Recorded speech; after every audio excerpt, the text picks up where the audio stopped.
My name is Clarissa Riojas, and I'm a founder of Beyond Borders Books. My name is Thomas Ray Garcia. I'm the co-founder of Beyond Borders Books. Beyond Borders Books was born in the summer of 2023. So at that time, I was just heading into my second year of grad school and reading a lot, and then also having the opportunity to discuss what I was reading with other people. Clarissa Riojas and I decided we wanted to create a community over our shared love of literature and storytelling. And I think through that community, what we aimed to do was bring people from diverse backgrounds together, and we can connect to each other over a book that we decided to read once a month. We were essentially cultivating a space where people, especially within the social justice or like activist realm, or people that just wanted to learn more about these things that we're talking about, could come to a no judgment zone and explore these ideas with a group. There are a lot of narratives, there are a lot of stories out there that really amplify this narrative of like a dominant culture.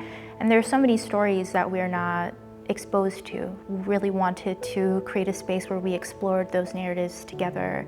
We became Beyond Borders Books in February 2024, and our first project was to launch a literary journal. So a literary journal, it's kind of like a literary magazine.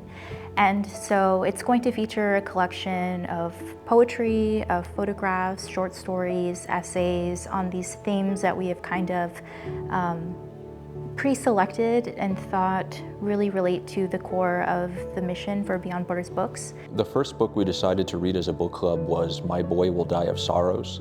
And this book focused on many different issues that we face day to day here in the US-Mexico borderlands, and specifically about the 2018 asylum crisis, and how we can fight against these narratives that are often projected onto the US-Mexico border by politicians and other political forces. From there, we branched out into different types of fiction and nonfiction, ranging from Solito to El Curso de la Raza, to a poetry book by a local poet, Cesar de Leon. I think the real impact of Beyond Borders Books is what happens after our conversations and our readings. Whenever we meet as a book club, I see our conversations scaffold from book to book, and I see a new awakening of consciousness in our members of both their roles as readers and as participants in our Rio Grande Valley community.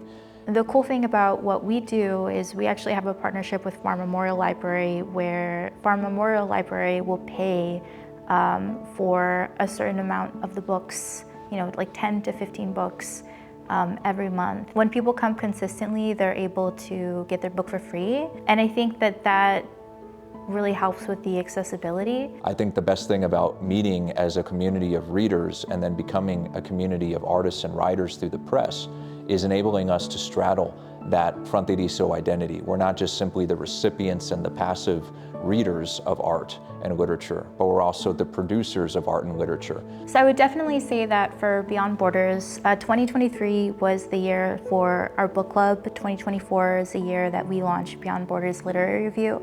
And then in 2025, we're seeking to publish one fiction writer and one poet. Our book club meets once a month at the Farm Memorial Library on a Saturday morning.